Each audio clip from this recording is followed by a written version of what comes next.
കരളി ഗ്രാമത്തെ പ്രസിഡന്റ് സിഖാവോ അടുത്ത 4 വർഷത്തിനുള്ളിൽ തന്റെ ഗ്രാമത്തിൽ ഒരു നേരത്തെ ഭക്ഷണമോ ഒരു ആനുകൂല്യമോ പോലും ലഭിക്കാത്ത പട്ടിണിപാവങ്ങളെ കണ്ടെത്തുവാനും അവർക്കാവശ്യമായ സേവനങ്ങൾ നൽകി തന്റെ ഗ്രാമം പട്ടിണി വിമുക്തമാകാനും തീരുമാനിച്ചു.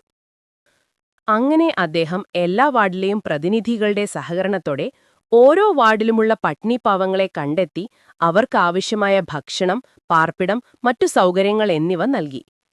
എന്നാൽ ഈ സമയം പ്രതിപക്ഷ നേതാക്കൾ സ്വന്തം വാർഡിലെ പട്ടിണിപ്പാവങ്ങളെ കണ്ടെത്താൻ ശ്രമിക്കുകയോ പ്രസിഡന്റിനെ വിവരമറിയിക്കുകയോ ചെയ്തില്ല. 4 വർഷം പൂർത്തിയാകാനായി. വാർഡ് പ്രതിനിധികൾ നൽകിയ കണക്ക് പ്രകാരം തന്റെ ഗ്രാമം പട്ടിണി വിമുക്തമായി സിഖാവോ പ്രഖ്യാപിച്ചു. അന്നേ ദിവസം വരെ ആ നാട്ടുരാജ്യത്തെ ഒരു ഗ്രാമവും അങ്ങനെ ഒരു നേട്ടം കൈവരിച്ചിട്ടില്ല. പ്രഖ്യാപനം കേട്ട് അസൂയമൂത്ത പ്രതിപക്ഷ പ്രതിനിധികൾ സ്വന്തം വാർഡിലെ ഓരോ മുക്കും മൂലയും തിരഞ്ഞ് കുറച്ചു പട്ടിണിപ്പാവങ്ങളെ കണ്ടെത്തിക്കൊണ്ട് പറഞ്ഞു, അയ്യോ, പ്രസിഡന്റ് കള്ളം പറഞ്ഞതാണ്, ഞങ്ങളുടെ വാർഡിൽ പട്ടിണിപ്പാവങ്ങളുണ്ട് എന്ന്.